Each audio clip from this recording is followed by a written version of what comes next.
don't know if you can see it or not on your slide. You see those little squiggly lines right there? Yeah. Okay. Can you see it on your computer? Just hit my finger. Oh. Sorry. All right, so that represents right there the crossing of the corticospinal tract. That usually, at the bottom end of that, is the demarcation between the spinal cord and the medulla. Where the corticospinal tract crosses, remember the crossing of the decussation? Corticospinal tract is the pyramidal tract. That thing right there is called the pyramidal decussation. Da-da-da-da. Right. This is the ventral view. So here's the medulla. Above that's the pons. Above that is the mesencephalon. So starting from the bottom, the features that you see on the ventral brainstem would be these two bulges right here. These are the pyramids. And there's a groove beside the pyramids, and then there's the two more bulges. These are called the olives. The groove between the pyramid and the olive is called the pre-olivary sulcus. There's another groove behind the olive that's called post-olivary sulcus. The reason that's relative is that the cranial nerve that you find exiting the brainstem in the pre-olivary sulcus is cranial nerve 12. The other cranial nerves associated with the medulla are cranial nerves 8, 9, 10, and 11. 8, 9, 10, and 11. And you can see those in the post-olivary sulcus. 8 actually sits on the junction between the medulla and the pons. So here's 12, and then 8, 9, 10, 11 are right there. If you look at the pontomedullary junction right there, you'll also see cranial nerve 6 and 7. They exit the bottom of the pons. Their nuclei are located in the pons. They exit the bottom of the pons, 6 and 7. This large thing here is called the basis pontus. The basis pontus. The big protuberance of the pons. It's called the basis pontus, or the basal pons. Right here laterally, you'll see the trigeminal nerve pokes out the pons. And then the pons, right here, it's been cut. You'll see it from the backside. Attaches to the cerebellum. The cerebellum attaches to the brainstem primarily at the pons right here. It's called the middle cerebellar peduncle, or peduncle, however you want to say it. Above the pons, you'll see cranial nerves 3 and 4. Cranial nerves 3 and 4, they have their nuclei in the mesencephalon. The structures that are apparent on the ventral brainstem are these two large cerebral peduncles. Two large cerebral peduncles. So let me give you a heads up here. The corticospinal tract, your voluntary movement, right, exits the cortex, the precentral gyrus. Remember the motor strip? Precentral gyrus? As that. That's your corticospinal tract, primarily. A lot of the information coming out of your cortex synapses on nuclei in the pons. Those large nuclei are what makes this big bulgy thing.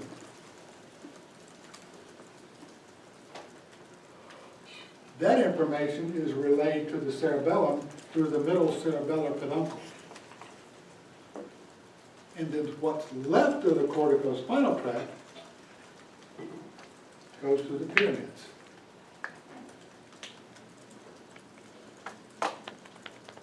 So this is just looking at the size, you can appreciate that most of your motor activity is related to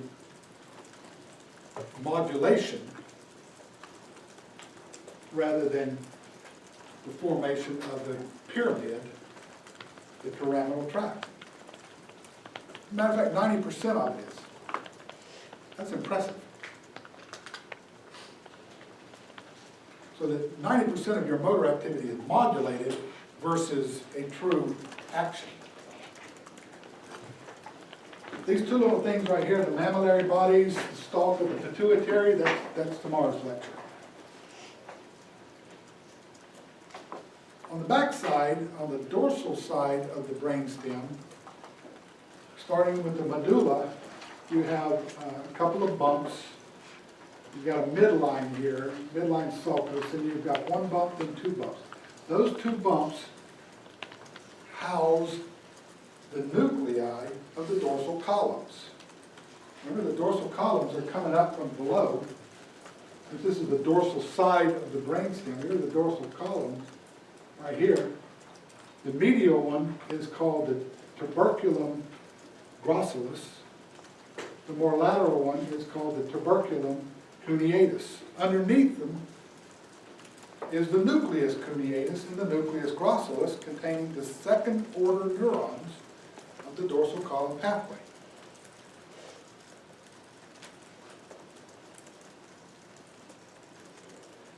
The cerebellum attaches here. You can see the cerebellum attached to the backside here. You see where the ventricle opens up? That's the fourth ventricle.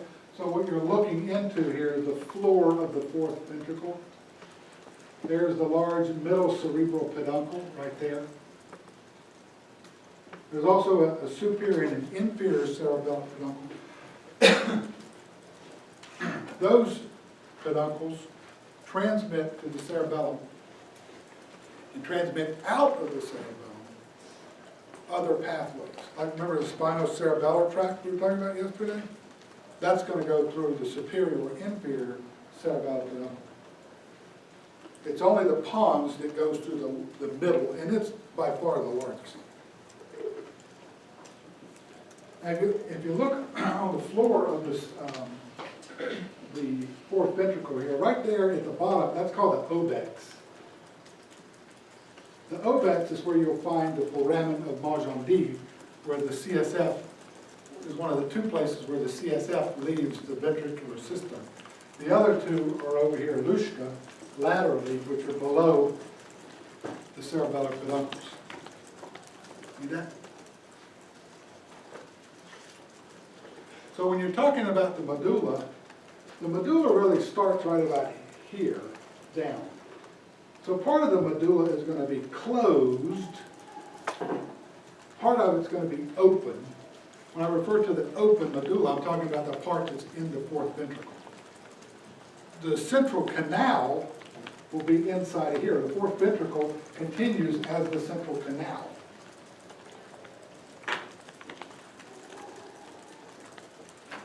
Now there are a lot of pieces and parts on these slides. If I don't specifically say it, then I'm not going to hold you responsible for it. Okay? Moving up past the pons, we get into the mesencephalon. You have four bumps here. These are called colliculi.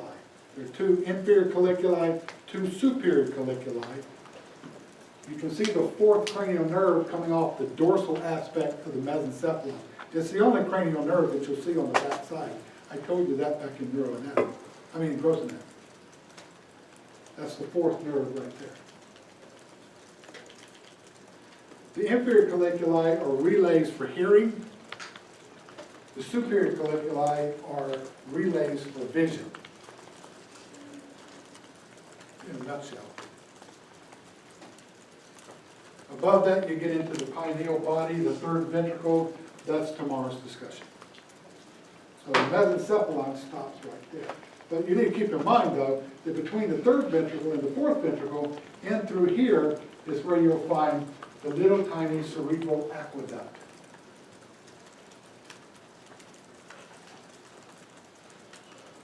If you look at those foramina where CSF escapes the ventricular system, you can see them on these two images.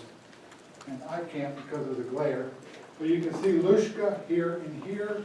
Mojan D is the opening right there. And here's something you got to come to terms with.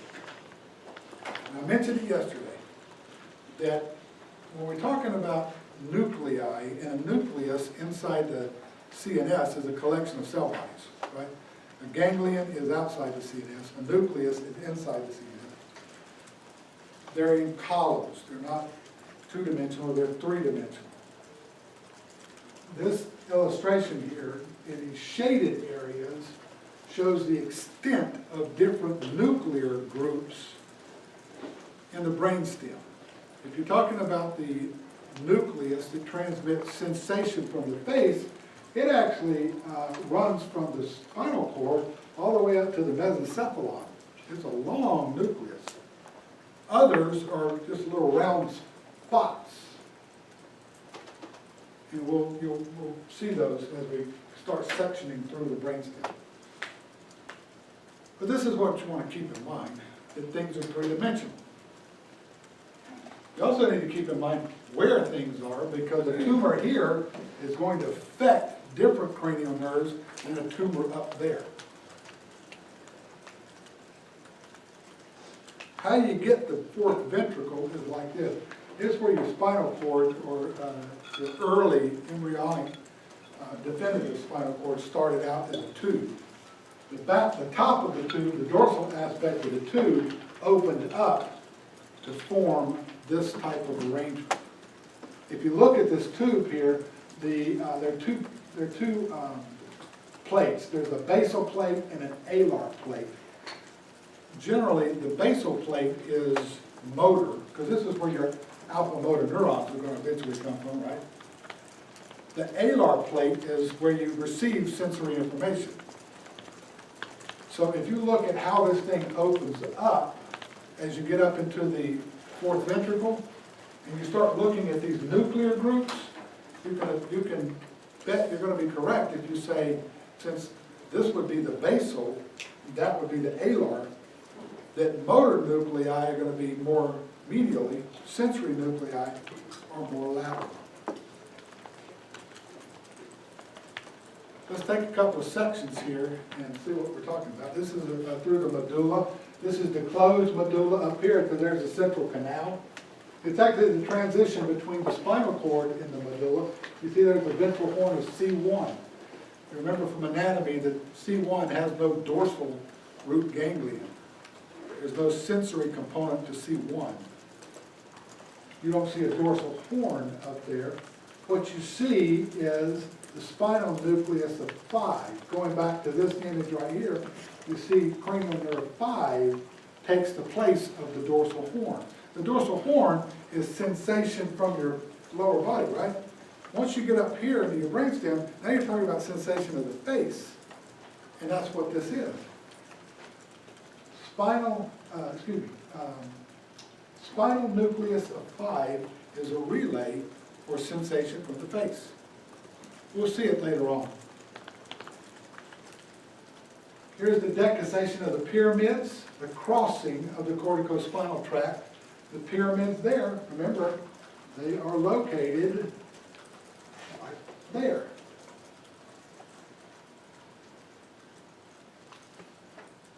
When we look at the open medulla here, we've got our pyramids. So this is a little higher. They have not crossed yet. Right, the decussation is lower. They have not crossed yet. So if we lesion here, you understand, if I lesion here, the defect is going to be contralateral. If I lesion right here or below, actually, a little bit below that, the lesion is going to be ipsilateral. You have to determine when you have lesions whether you're above or below crossing. So, in this section right here, there's the pyramid, there's the olive. This thing right here is called the inferior olivary nucleus. You know, we talked about the two inputs to the cerebellum, the climbing and mossy fibers. The, one of them comes from here. You don't need to know which one or how, but that's where it goes. It's a big nucleus. And that's what forms the pre and the post-olivary sulcus. And there's cranial nerve 12 coming out the pre-olivary sulcus. There's its nucleus right here in the midline. I said motor nuclei were near the midline, right? That's the basal plate. So that's why you see it there. Beside that, you're going to run into other cranial nerves. We'll talk about those in just a second. But they are all in the post-olivary sulcus.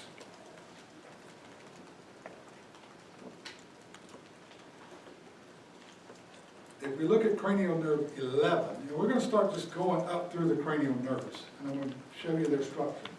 Cranial nerve 11 is the spinal accessory, meaning that it comes from two places, one from the spinal cord and another from the medulla.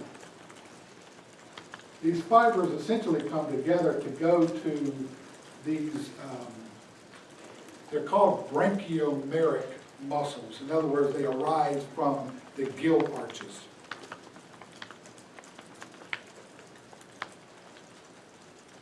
So the spinal accessory really gets information from both points.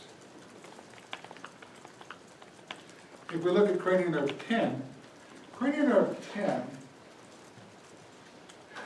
has 5 different functions. So I don't really, you probably should get a grasp on the nuclei, like ambiguous versus solitary, what type of information they carry. I think you should probably know that. If you read right here, though, this tells you the different nuclei that come together to form the vagus nerve. The vagus nerve doesn't come from one place in the nervous system. It comes from 5 different nuclei. And you can see they're there. And the function is there as well. You should know these functions. Now, cranial nerve 9 is similarly complex. The good news is it's complex in the exact same way. So if you learn one nuclear system for 10 and what they go to, it's the same as for 9, except for a couple of small differences. The visceral... What does VA mean? Huh?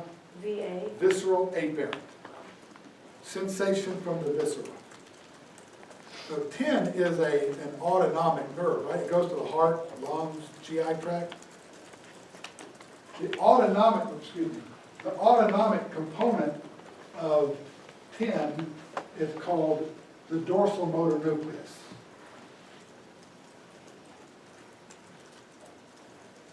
Again, it's motor, so it's more midline. The autonomic nucleus of 9 is called the inferior salivatory nucleus.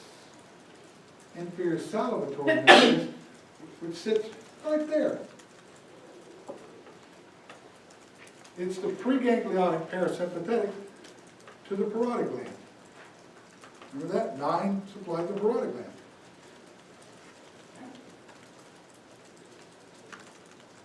Nine and 10 have taste components. Taste is in the solitary nucleus. 9 and 10 go to muscles of branchial origin, like the pharynx, larynx, and that sort of thing. That's the ambiguous nucleus. 9 and 10 have sensory components. Those sensory components, somatic sensory components, use the spinal nucleus and tract of cranial nerve 5. So, wait a minute, 5, have 5 went all the way up and down the brainstem? More than 5 use that nucleus? Yeah. 5, 7, 9, 10, they all use it to carry, to relay sensory information. Why is it that if I squirt ice cold water in your ear, you throw up. Because somatic sensory from outer ear is associated with the vagus goes to your stomach, you throw up. That's why you don't squirt ice cold water in people's ears. Or if you do, be ready. This is a summary of the different nuclear groups. I put it in here because we go all the way up to cranial nerve 3 here.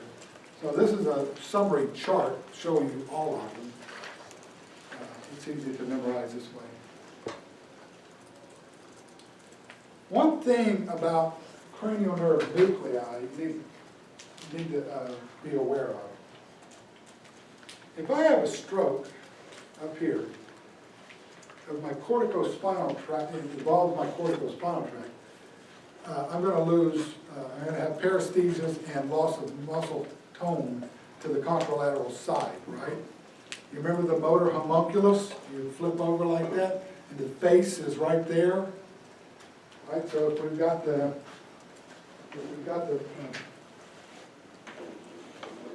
there's a central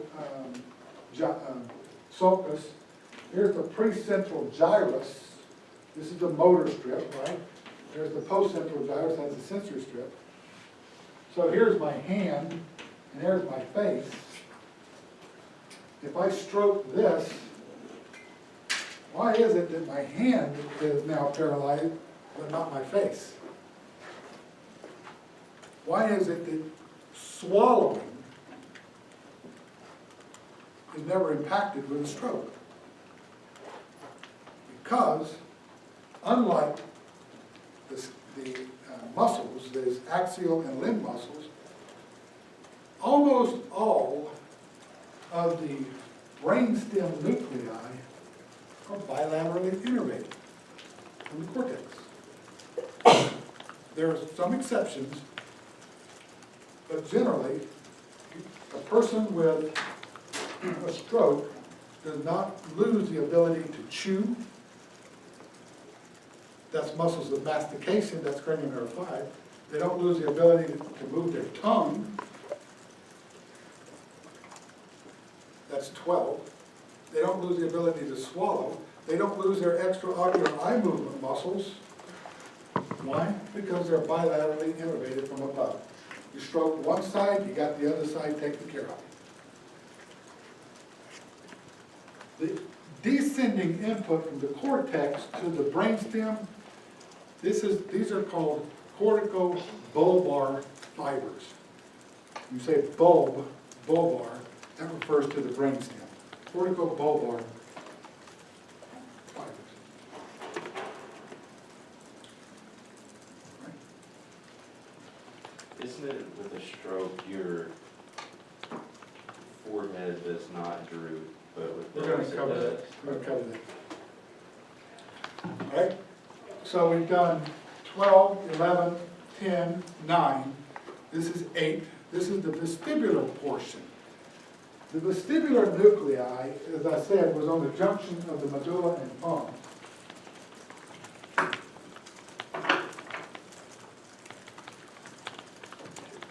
It has a descending input, that's the vestibulospinal tract that we talked about yesterday. It helps coordinate balance with your inner ear. There's also an ascending relay or connection between the vestibular nucleus and the extraocular eye movement muscles. This pathway is called the MLF. The MLF connects the vestibular nucleus with the nuclei of cranial nerves 3, 4, and 6. Why is that? 3, 4, and 6 control your extraocular eye movement muscles. So, if I'm looking at Miss Rubin over there, I can sit there, my eyes can fixate on her no matter where my head is in space, right? And it does so through the MLF.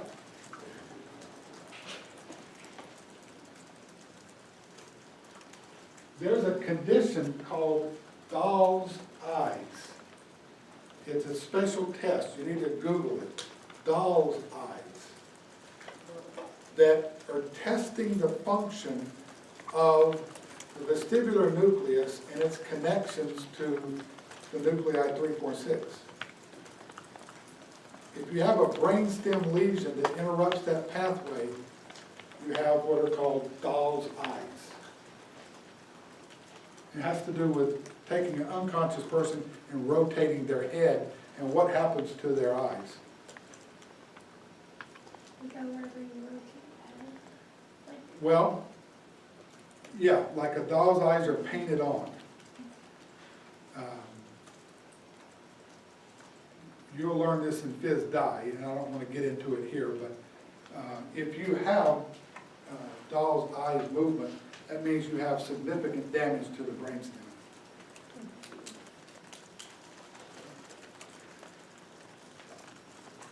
I put this in here, this one, and I put this in here because I wanted to show you right here in the medulla, you have the sensory decussation.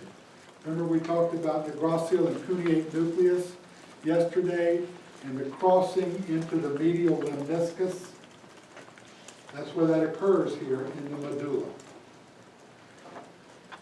The sensory decussation is just a little higher than the pyramidal decussation in the medulla. But this slide gives you a different presentation from yesterday, so I think it's actually easier to read than yesterday. Spinothalamic tract in the medulla is located in the lateral part. It maintains its lateral position all the way up to the thalamus. And you would expect that because you open the fourth ventricle up and the sensory fibers and stuff are out here, not near the midline where the motor spectrum is. So this is spinothalamic tract here. The corticospinal tract is illustrated here. You've got the descending large corticospinal fibers. Most of them are going to relay in the pons, in the basal pons. Go to the cerebellum. And you get down here to the decussation, which is right there, to form the pyramids.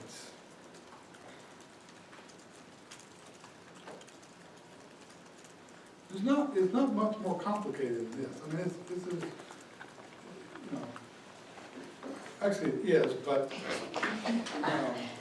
anyway, I think I've done a pretty good job of trimming out the esoteric stuff myself. At the junction, you might not think it, but so at the junction of the medulla and the pons, I said that's where you're going to find cranial nerves 6 and 7, right? 6 and 7. The nucleus of 6 is here in the pons, right there. 6 comes out medial. And then 7 actually has all those 5 functions like 9 and 10 does. I'm not sure I even put them in there. But the motor nucleus of 7 that goes to muscles of facial expression, there's the motor nucleus there. The fibers come out and head medially and up and around the nucleus of 6 before coming out the pons more laterally. As they come up and around, they form a bulge on the floor of the fourth ventricle called the facial colliculus. If you go way back to this slide here,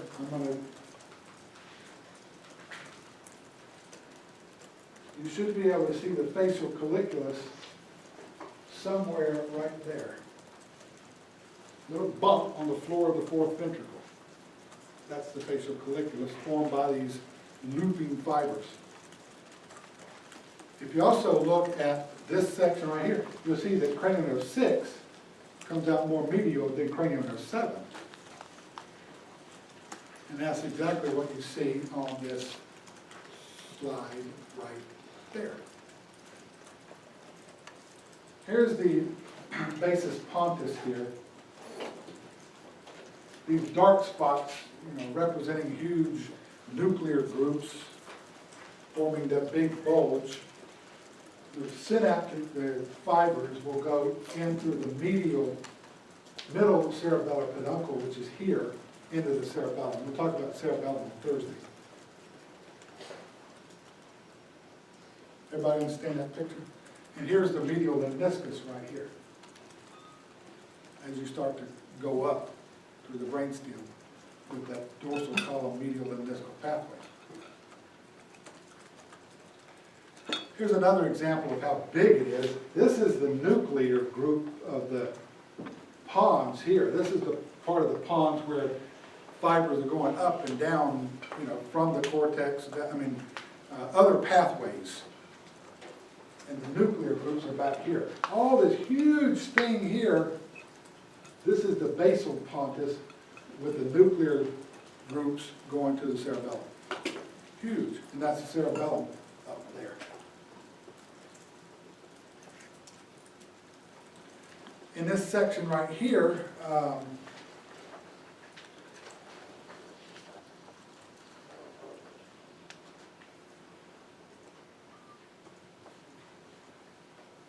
you can see there's 6, 7, there's the MLF coming from the vestibular nucleus up to cranial nerve nuclei 3, 4, 6.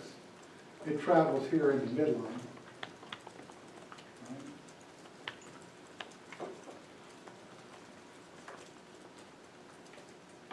There's a nucleus up here. I don't think it's, I have a slide of it. Oh, here it is, right here. I showed you the slides from 9 and 10 showing the different functions. Here's a slide illustrating the different functions of 7. Parasympathetics for 7 are called the superior salivatory nucleus. Inferior salivatory nucleus is 9.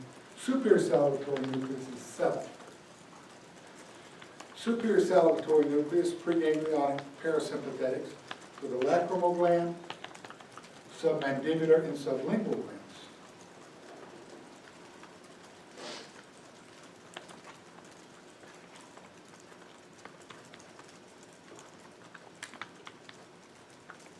All right.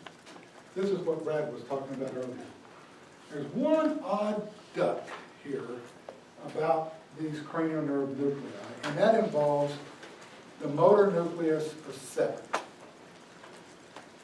The motor nucleus of 7, if you look at these large round circles here, you have neurons that are going to the muscles of facial expression below the corner of the eye, and neurons that are going to the frontalis muscle. These are all facial expressions, right? The neurons that go to the lower muscles, right here, receive an innervation that's bilateral. You see that one? Let's see. Follow these lines, you can see that it's bilateral. I'm sorry, let me back up. It's the frontalis muscle that receives a bilateral innervation. There's the frontalis, there's the bilateral innervation right there to the neurons going to the frontalis muscle. The neurons going to the lower face are only contralateral. To the lower face, they're only contralateral. So if you follow that line right there, it comes from the contralateral cortex. Going back to this right here, for your face. This premotor strip, the face right here, supplies only my lower facial muscles here, but it also supplies both frontalis muscles. If I have a stroke up here, I can still raise my eyebrows because this is bilaterally innervated. If I have a stroke of the cerebral cortex, I can raise my eyebrows.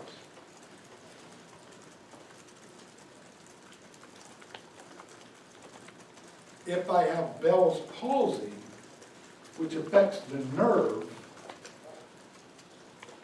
the nucleus or the nerve, you understand, you get everything, it's like a lower motor neuron. You take out everything. If you take out everything here, you can't contract your frontal muscle on that side. That's Bell's palsy. So in Bell's palsy, they can't move, they can't contract the ipsilateral frontal muscle. In stroke, they can. So you're gonna have people coming into your clinic and saying, I woke up this morning and it was flat out of face, I can't swallow, and I'm drooling, and I don't know what's going on. The first thing you need to do is say, raise your eyebrows. If they can raise their eyebrows, that's bad. Because that means that you're dealing with a stroke versus simple Bell's palsy. Everybody understand that relationship? Good. On that picture, the previous one, so the innervations that go to the frontalis and the ones going below, are they both lower motor neurons? These would be described as lower motor neurons here. You don't really, I mean, they are lower motor neurons, but you don't really talk about upper and lower motor neuron lesions of the facial nerve because there are no reflexes you need to deal with. I mean, there are, let me back up here, there are facial reflexes. When you're dealing with upper and lower motor neuron disease, you're really talking about the spinal cord. Let me just put it that way, okay? But Bell's palsy is essentially a lower motor neuron disease. A stroke is an upper motor neuron problem. Okay. All right. The sixth nerve, very simple. They're bilaterally innervated. The nucleus goes right out to the lateral rectus. Remember LR6. The fifth nerve is, has two components. One, it has sensation to the face. Remember the ophthalmic, maxillary, and mandibular divisions. The second is it has a motor component that goes to the muscles of mastication. The lateral and medial pterygoids, the temporalis, and what's the last one? The four muscles of mastication, the medial and lateral pterygoids, temporalis, and the masseter. I gave you the easy one, the masseter, okay? Sensation of the face, all sensation of the face, touch, pain, temperature, vibration, everything, goes in through the trigeminal nerve. Unlike the body, where you have two different systems, in the trigeminal nerve, it's all in one system, the trigeminal nerve. The cell bodies are in the trigeminal ganglion from anatomy. Remember, this is the same thing as the dorsal root ganglion, it's just of the face. Central processes enter the pons and go up and down through the spinal tract and nucleus of 5. You can see here they're going all the way down. And here is the main sensory nucleus of 5 right here in the pons. Interestingly, pain and temperature goes down here. Touch is in the main sensory nucleus. And there's another nucleus up in the mesencephalon with proprioception. So while the nerve going in carries everything, where you perceive it in your, where you receive that information in your brainstem varies. Proprioception is mesencephalon, main or touch is the main nucleus in the pons, and pain and temperature is in the medulla. This is going to make a difference if you happen to have a glioma in one of those three areas. What do you think proprioception of cranial nerve 5 would do? Yeah, not your mouth, but your jaw, whether your mouth is open or shut. That's 5.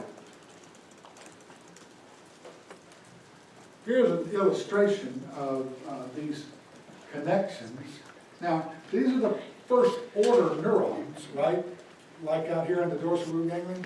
They're going to synapse in the spinal tract and nucleus, or the main nucleus, or the mesocephalic nucleus, and they cross. And then ascend to the thalamus. The thalamus is going to send the information to the sensory cortex, right, where your face is perceived. The postcentral gyrus.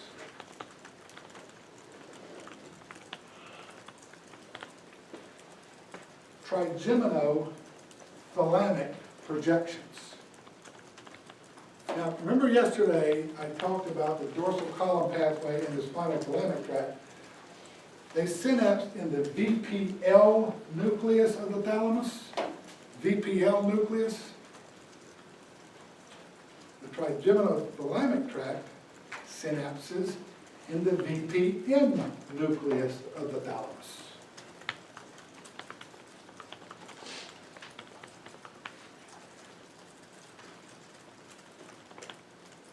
And from there, it's relayed to the appropriate area of the postcentral gyrus. Now, the motor nucleus of 5 is located in the pons. I think that's it right there. And its fibers are going to go out to the muscles of mastication. Because it's bilaterally innervated, chewing is not affected in stroke.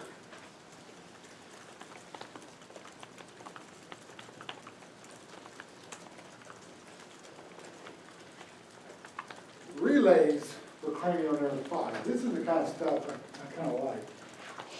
So, sensation from V1, the ophthalmic division here, goes to the facial motor nucleus on both sides. Facial motor nucleus on both sides. V1 supplies the cornea, right? So if I touch your cornea, what does the facial motor nucleus innervate related to your eyes? The orbicularis oculi. So if I touch your cornea, you blink.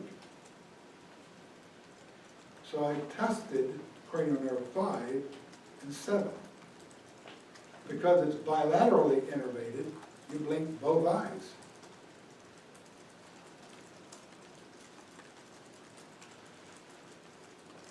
In Bell's palsy, so 7 doesn't work over here.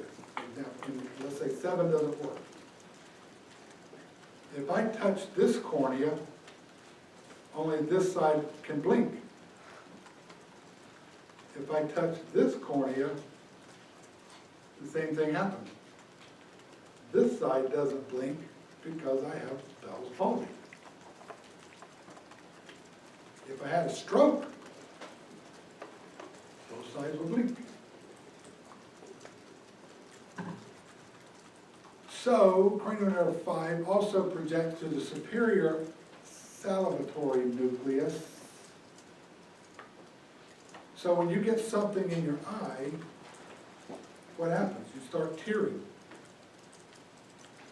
Superior salivatory nucleus of 7 goes to your lacrimal gland.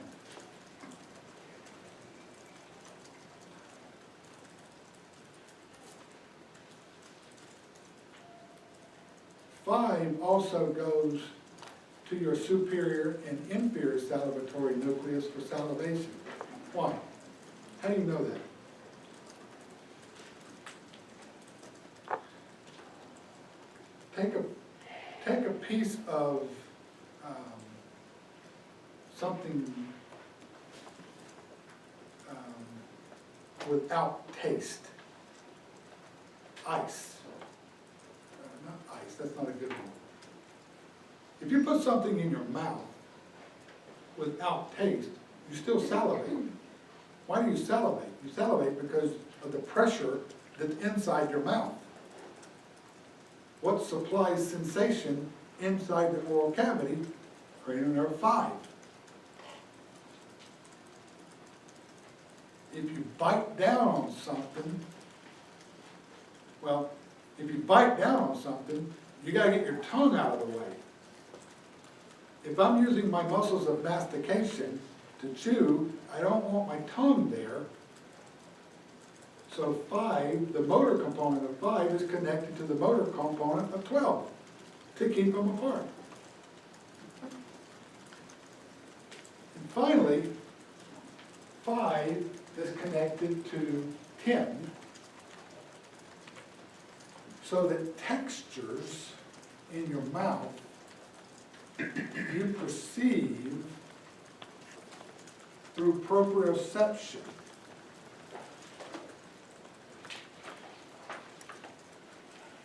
And taste, they're linked together, right? So here's the thing. My grandma's chicken and dumplings. Everybody like chicken? Everybody chicken and dumplings? Everybody like chicken and dumplings? I can't eat them. Because growing up, my grandma was never very good at making sure all the cartilage was out of the chicken. So when you're eating chicken and dumplings and you eat the dumplings, that's soft and gooey. You're expecting soft and gooey. Your proprioceptors are saying soft and gooey. Then you get a piece of chicken and you expect a little bit more firm, but it's still chicken, you know, you chew it fine. Then you eat that piece of cartilage, and Macy did it right. That's not the proprioception you envisioned. What happens? You throw up. You bite down on that, it's like, 5's connected to 12. 5 connected to the vagus. Vagus throws you up. Okay? That's how I was with salmon patties for like years. You what? I was that way with salmon patties for years. Salmon pit, because you eat the little, you Ugh, catch yes. one of those little bony things? Yes. Yeah. I cannot eat chicken and dumplings now because of my grandma.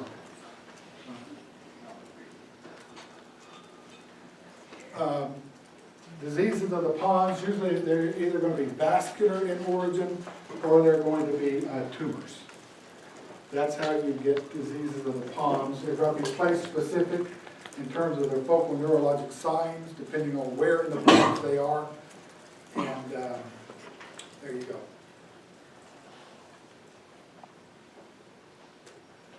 You need to take a break before we do mesencephalon? Take 5, and then we'll do the mesencephalon.